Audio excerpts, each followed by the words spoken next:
অবশেষে সোমবার দুর্গাপুরের সিটি সেন্টারের পুরসভা মোড় থেকে সরিয়ে নেওয়া হলো বিশালাকৃতি বিশ্ব বাংলা লোগো। এদিন বুলডোজারের সাহায্যে লোগোটি খুলে নিয়ে যাওয়া হয়। কিছুদিন আগেই এই লোগো অপসারণের দাবি তুলেছিল বিজেপির মুখপাত্র সুমন্ত মণ্ডল বলেন, তৃণমূল সরকার বাংলাদেশের জামাত ও অন্যান্য বিচ্ছিন্নতাবাদী শক্তিকে প্রশ্রয় দিতে জাতীয় প্রতীক অশোক স্তম্ভকে সরিয়ে দিয়েছিল।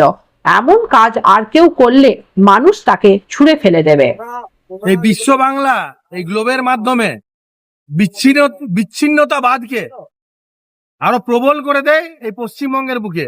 এবং এই তৃণমূল সরকার এটাই চাইছিল যে পশ্চিমবঙ্গকে যে মানসিকতা এবং পশ্চিমবঙ্গকে ভারতবর্ষের থেকে আলাদা করে দেওয়ার একটা পরিকল্পনা জামাত গোষ্ঠী, কিছু বাংলাদেশের কিছু সন্ত্রাসবাদী সংগঠনও চাইছিল।